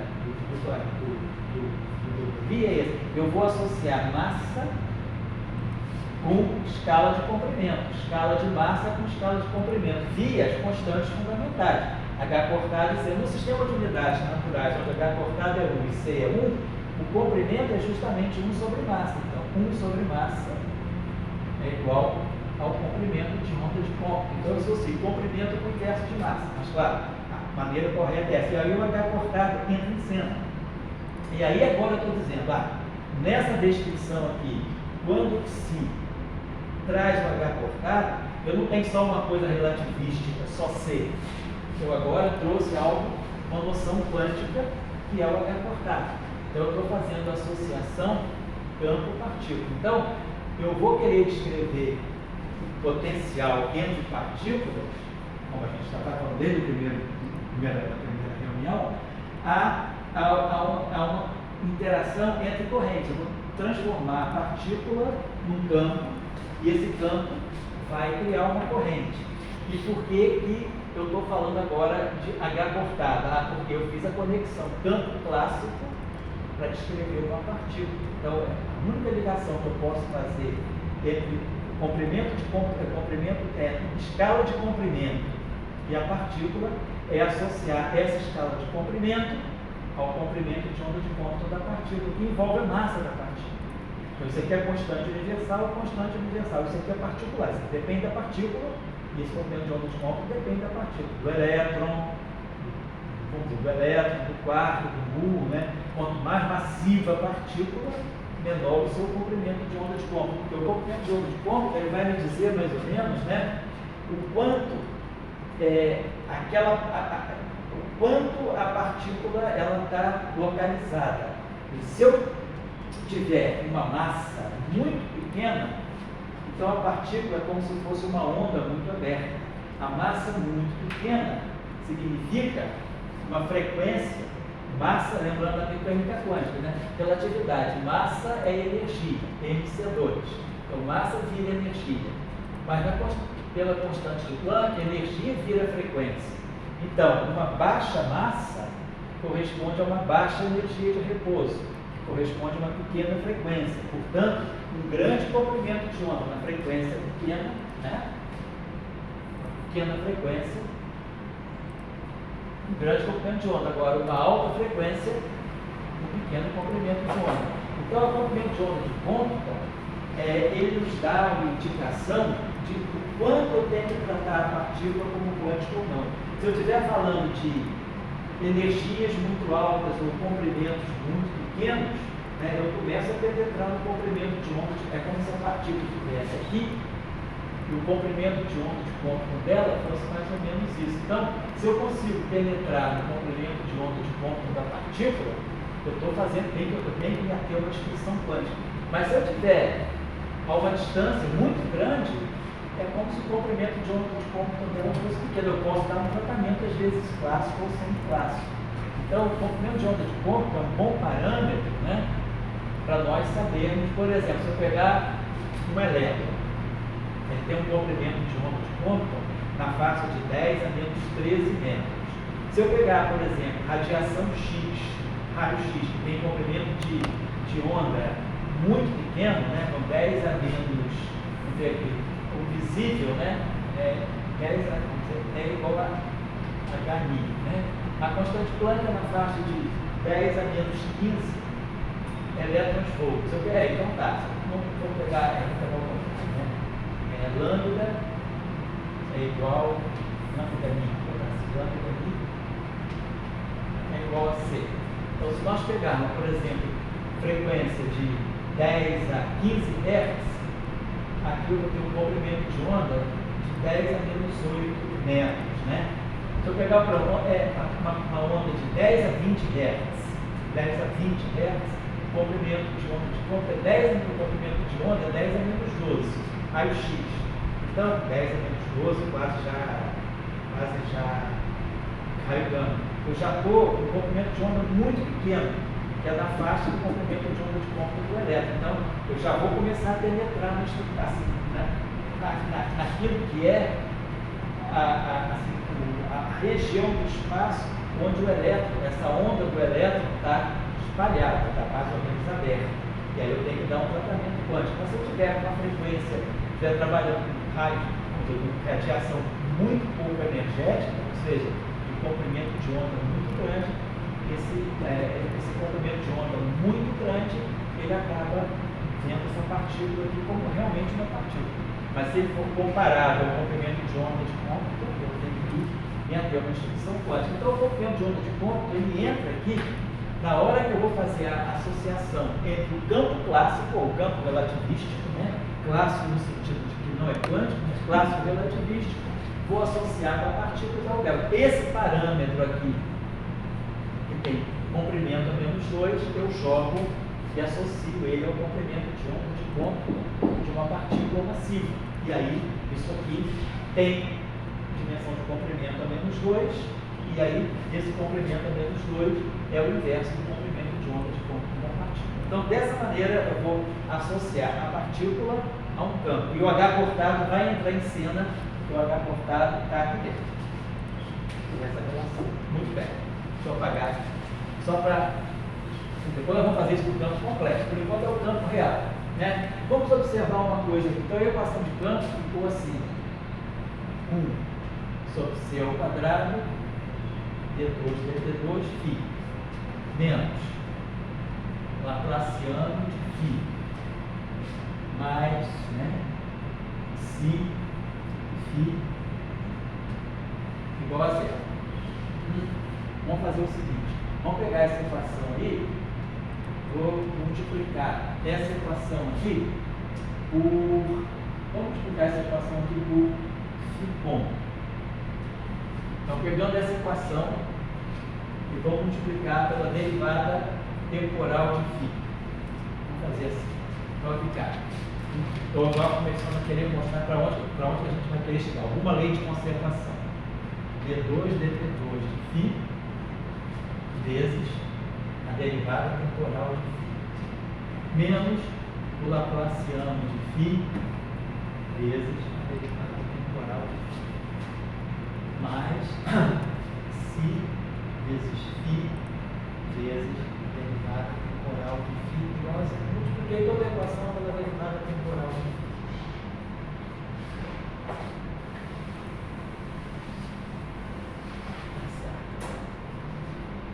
Então, esse termo aqui, diz assim, eu posso escrever ele dessa maneira. Posso jogar aqui essa derivada, posso escrever esse termo assim, 1 sobre C ao quadrado, derivada temporal de φ, da derivada temporal de φ, vezes a derivada temporal de φ. Então, vou cá, derivada segunda, vezes isso, né? Então, eu posso escrever, isso aqui é a derivada primeira vezes a derivada, desculpa, mais simples ainda, posso escrever esse termo como sendo a derivada temporal de 1 meio, 1 sobre 2C2, derivada temporal de φ ao quadrado. Se eu derivar isso aqui ao quadrado, vai ficar 2 vezes a derivada temporal de φ vezes a derivada segunda de φ. Então, esse termo aqui nada mais é do que essa derivada temporal. Esse termo aqui, eu posso, isso aqui é um Laplaciano, né? Eu posso escrever esse menos a divergência, vamos dizer assim, divergência Laplaciano de φ, então posso botar divergência, não, derivada temporal, vamos fazer o seguinte, Laplaciano, eu posso colocar assim, derivada temporal do Laplaciano de φ,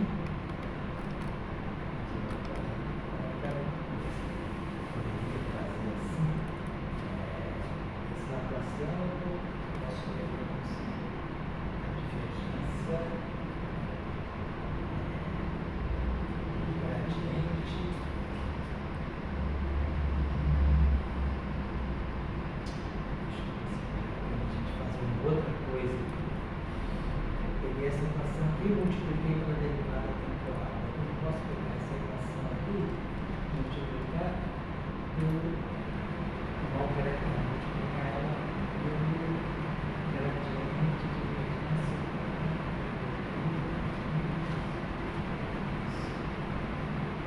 Essa equação aqui,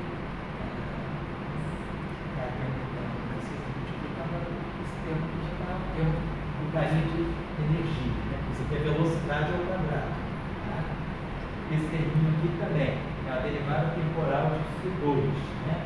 E esse termo aqui, eu poderia escrever como sendo a derivada, a divergência do gradiente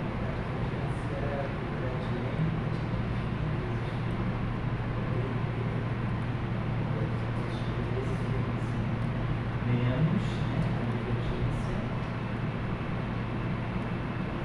do gradiente de φ vezes a derivada temporal de φ, né? Nós aqui, Laplaciano de φ vezes a derivada temporal de φ. Mas aí eu tenho que somar um termo aqui, que seja gradiente de φ escalar, gradiente da derivada temporal de φ. Vamos ver isso aqui não é uma igualdade, ó. Quando eu pegar a divergência disso aqui, eu vou produzir o Laplaciano de φ vezes dt, que é esse termo aqui. Mas vou gerar um termo novo, que vai essa divergência, vai poder bater aqui, então eu tenho que retirá-lo. Então vai ficar gradiente de φ escalar gradiente de dt de φ. Isso. E vamos botar esse termo aqui, eu posso escrever como sendo a derivada temporal de 1 meio de xi φ ao quadrado igual a 0.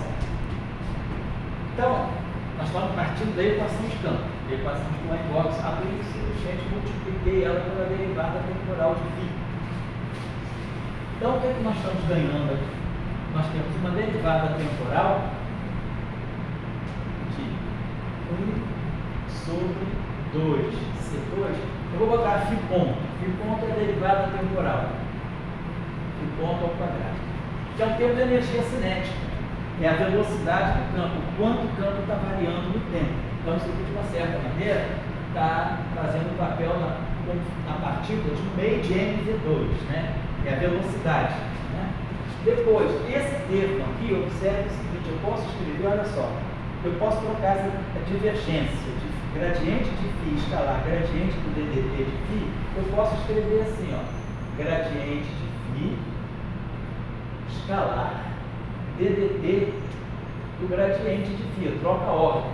De novo, aquela história de que eu posso trocar duas derivadas se a função tiver derivadas segundas contínuas. Então, gradiente de φ escalar derivada temporal do gradiente de φ, isso aqui nada mais é do que a derivada temporal de 1 meio do gradiente de φ escalar gradiente de φ. Se eu tirar a derivada temporal disso aqui, tem 1 meio, vai ficar 1 meio derivada temporal do gradiente de φ escalar gradiente de φ, mais 1 meio gradiente de φ escalar derivada temporal de φ. Os dois termos são iguais, você soma daí isso aqui. Então, esse termo aqui, nada mais é do que isso aqui, derivada temporal. Então, vai aparecer um termo aqui, que vai ser mais 1 meio do gradiente de φ assim, ao quadrado, ou seja, gradiente de φ escalar gradiente de φ. Que não deixa de ser, de uma certa maneira, é uma energia, mas é uma energia associada ao gradiente do campo. Aqui é uma energia associada à variação temporal do campo, é a velocidade propriamente dita. Aqui é a variação espacial do tempo, ela gera, vamos dizer assim, uma espécie de uma energia do gradiente do campo, né? E mais esse termo aqui, mais 1 meio de xi φ ao quadrado. Então, isso tudo aqui, isso aqui é como se fosse uma energia potencial, 1 meio de kx2, né? Então, eu tenho a massa, né? Ela está gerando essa energia potencial, e aí agora, eu apaguei, apareceu um termo aqui que eu agora apaguei, que eu acho que era mais gradiente, né? Divergência do gradiente de φ, não é isso? Vezes dt φ, vezes φ ponto.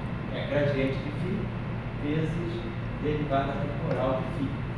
Foi o termo que eu apaguei, exatamente, né? Isso. Igual a 0.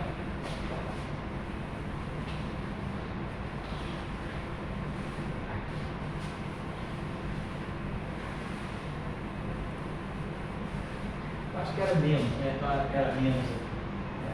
Mais a divergência. Acho que era isso. De menos gradiente de φ, que era o menos o Laplaciano de φ. Menos gradiente de φ. dt φ. Então, esse termo aqui é misto. Ele envolve tanto a derivada temporal do campo quanto o gradiente. Então, olha só, isso aqui é uma equação de continuidade. Isso aqui está fazendo claramente o papel de uma densidade de energia. Porque isso aqui é uma energia cinética, isso aqui é uma energia do gradiente, isso aqui é uma energia potencial. Então, isso aqui é a densidade de energia do campo. Vamos dizer, a densidade de energia do campo φ. E isso aqui, né, quando a gente tem uma equação de continuidade de energia, isso aqui faz o papel de vetor de Poynting. Isso aqui é como se fosse o vetor de Poynting do campo φ. Que nada leva ao magnetismo, o vetor de Poynting é o quê? M0 é vetor B sobre M0, né? A gente tem mais tem isso aqui. Então, nós tiramos para esse campo uma distribuição de energia, digamos, uma equação de conservação, uma equação de continuidade. Isso aqui é a equação da densidade de energia e isso aqui é uma densidade de momento. É o vetor de Poynting do campo escalar. Faz o papel do vetor de Poynting. Então, a partir da equação de campo, nós tiramos uma equação de continuidade para energia. Isso para o campo escalar real. Então, ele transporta energia e transporta momento. Né? Vamos dizer isso aqui. Se nós tirarmos, né, a derivada temporal, isso aqui é a densidade de momento, né? Então, se a gente tirar a derivada temporal disso aqui, a gente, deixa eu fazer isso aqui.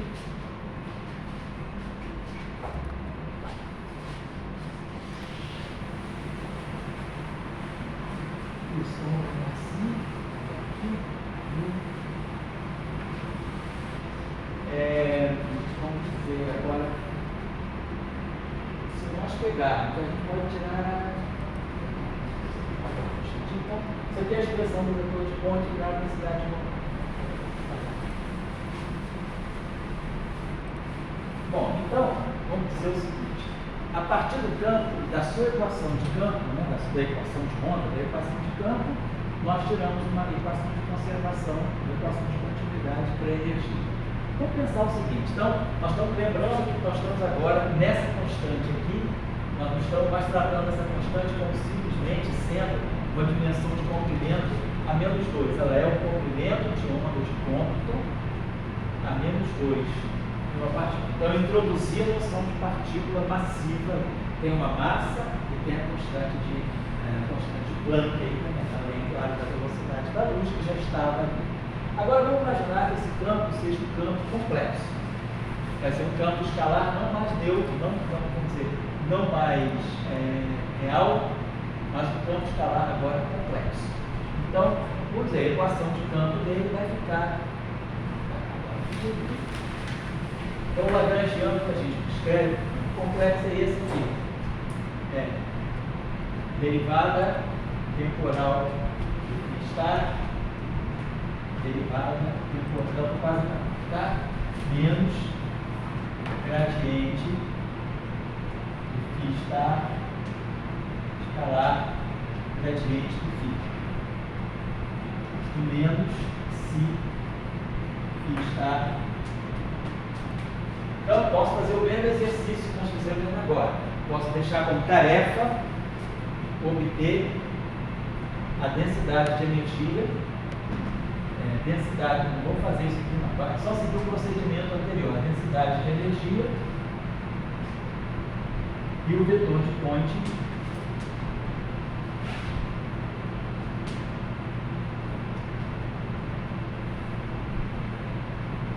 do campo escalar complexo.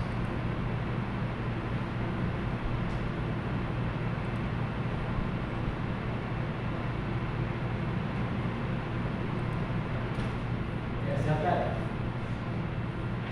Agora vamos pegar a equação de campo de novo aqui. Então vai ficar derivada temporal segunda de φ menos o laplaciano de φ mais si φ igual a zero. E vamos pegar a equação complexa dela, complexo conjugado dela.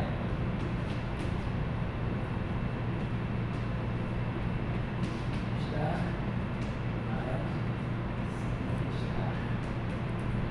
zero. Então, tem duas equações de campo. Equação de campo do campo escalar complexo e do campo e do seu complexo conjugado. Vamos fazer o seguinte, vamos fazer uma interação. Naquele caso, eu multipliquei a equação pela derivada temporal do campo para tirar uma espécie de uma energia, tirar uma densidade de energia. Agora vamos fazer o seguinte, vamos multiplicar a primeira equação por φ estar. E a segunda equação por φ. Então vamos ver o que sai daí. Então está começando a construir corrente, isso que eu estou querendo fazer. Mas ainda sem nenhuma conexão com o campo eletromagnético. Uma lei de conservação que vai sair daqui. Então ficou o seguinte, φ estar derivada temporal segunda de φ menos φ estar laplaciano de φ mais se φ estar φ igual a zero. E depois a outra derivada temporal segunda de φ estar vezes φ menos laplaciano de φ estar vezes φ, pegando a segunda equação e multiplicando por φ, mais se φ estar φ. Peguei as duas equações de campo e multipliquei uma por φ estar, a outra por φ. E agora vou subtrair. Vou pegar uma menos a outra. Então, quando eu subtrair, vai ficar φ estar d2 dt2 de φ menos derivada temporal segunda de φ estar vezes φ menos φ estar laplaciano de φ mais laplaciano de φ estar vezes φ. Ficou a zero, porque esse termo aqui, que é o chamado termo de massa, ele se cancela na subtração. E aí agora esse termo aqui eu posso escrever assim, primeiro termo, derivada temporal de φ estar, derivada temporal de φ, menos derivada temporal de φ estar, vezes a derivada temporal de φ. Isso é só o primeiro termo. Eu faço a derivada e coloco esses dois termos dentro de uma derivada. Então, a derivada temporal segunda, esse termo está contido aqui e o termo novo que está aparecendo eu estou retirando. Então, é o primeiro termo. O segundo termo, eu vou fazer a mesma coisa. Eu vou botar menos a derivada temporal da derivada temporal φ estar vezes φ. Depois, menos a derivada temporal de φ estar vezes a derivada temporal. Fiz a mesma coisa. Juntei, escrevi essa equação, esse termo aqui, ele vai me produzir essa derivada temporal segunda, mas vai produzir um termo novo, que eu vou retirar. E depois aqui é a mesma coisa. Eu posso fazer o seguinte, esse termo aqui vai ficar menos a divergência, primeiro termo menos a divergência do φ estar gradiente de φ. Então, esse termo aqui vai me gerar esse laplaciano de φ, mas vai gerar um termo novo que eu tenho que retirar. Menos o gradiente de φ estar escalar gradiente de φ. E depois, esse termo aqui que vai aparecer no sinal mais, vou fazer a mesma coisa. Vai ficar a divergência o gradiente de φ estar vezes φ, e aí vou tirar menos o gradiente de φ estar escalar gradiente de φ. Rosa. Então, simplesmente terei as duas equações. Aí aqui a gente observa o seguinte, ó, esse termo aqui é menos, esse termo aqui é mais. Então, esse termo aqui cancela esse termo aqui. E depois a mesma coisa, esse termo de duplo gradiente é mais e esse aqui é menos. Então, esse termo aqui cancela esse termo aqui. Então, no final do dia, eu estou obtendo alguma coisa com uma boa aparência de equação de continuidade. Estou tirando aqui derivada temporal. Então, vamos lá. De φ está vezes a derivada temporal de φ. É esse termo aqui. Menos a derivada temporal de φ está vezes φ. É esse termo aqui. E aí depois, mais a divergência de quê? Menos φ está gradiente de φ mais gradiente de φ está escalar. Gradiente de φ está vezes φ igual a zero. Então, nós temos uma equação de continuidade. Uma densidade, que faz o papel de um certo ρ. E isso aqui, então, nós estamos pegando aqui a velocidade do campo. E isso aqui é uma equação, isso aqui é uma espécie de algo vetorial. Então, é uma corrente.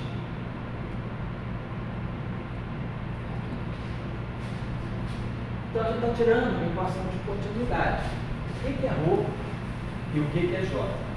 São simplesmente símbolos, né? Não está me dizendo. Se ρ não significa que é carga elétrica e nem o J, que é corrente magnética. Estou colocando só esses símbolos, né? Para já. Agora, vamos tentar interpretar o que são. A partir da equação de campo, eu tirei equações de continuidade, equação de conservação. Agora, o que esse ρ significa fisicamente?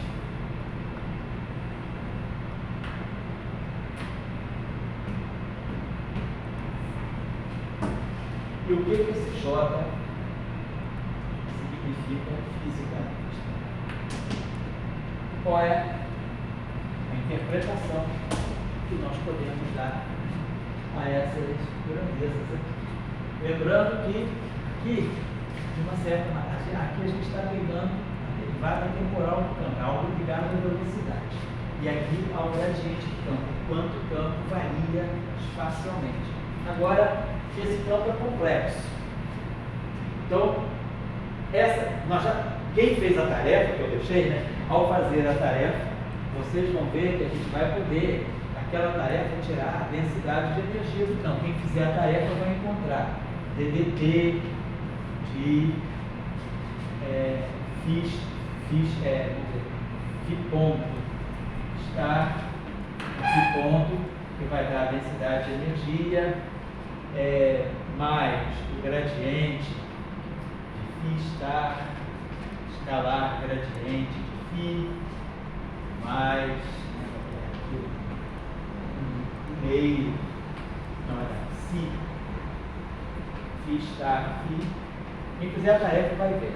E vai ter mais aqui a divergência do vetor de Poynting, que vai incluir exatamente o gradiente de φ está, o gradiente de φ, mas vai tirar uma equação de conservação também, que está claramente dentro. Isso aqui é uma energia cinética, energia potencial. Então, essa equação não é a equação de conservação da energia, é a equação de uma outra grandeza, né? Que, inclusive, você tem que essa energia aqui é positivo definida. Isso aqui é módulo de φ ponto ao quadrado, isso aqui é o módulo do gradiente de φ ao quadrado, isso aqui é o módulo de φ ao quadrado.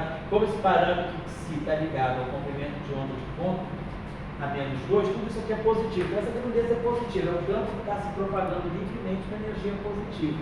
Mas essa grandeza aqui, ela não é necessariamente positiva. Ela é uma grandeza real, porque eu estou pegando esse número e subtraindo do conjugado complexo dele. Então, isso aqui dá 2 vezes a parte imaginária. Então, isso aqui é um número real. Isso aqui também é um número real. Mas ninguém está dizendo que aquele número real é positivo ou negativo. O que é essa densidade? Densidade de quê? Não é a densidade de energia, é uma densidade de quê? Então, na próxima reunião, o que a gente vai fazer? A gente vai partir daqui pelo campo escalar complexo, tiramos essa densidade de energia. E nós vamos poder, essa densidade de grandeza física.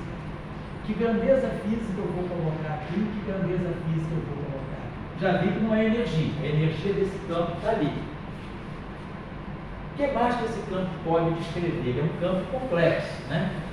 Então, ele pode estar descrevendo o que um campo complexo pode ter que eu possa associar.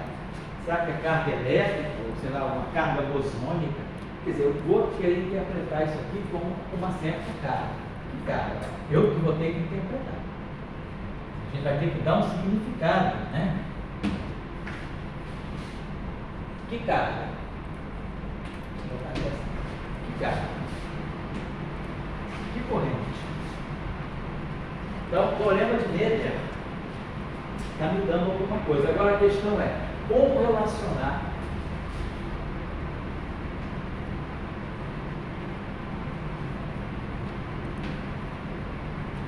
com carga e corrente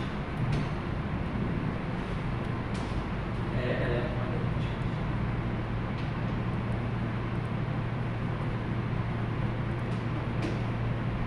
Então agora a gente vai ter que trazer uma discussão sobre que interpretação eu vou dar para esses objetos aí como sendo cargas. Cargas, né? Elétricas, magnéticas, ou cargas correntes elétricas, ou o quê?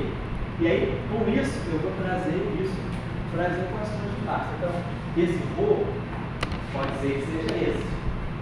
E esse J pode ser que seja esse. Mas aí a gente vai ter que trabalhar uma interpretação disso. Não é só chegar ali e colocar. Tem uma discussão mais sensível ainda. Porque a gente se pergunta qual é o campo mais fundamental que nós temos.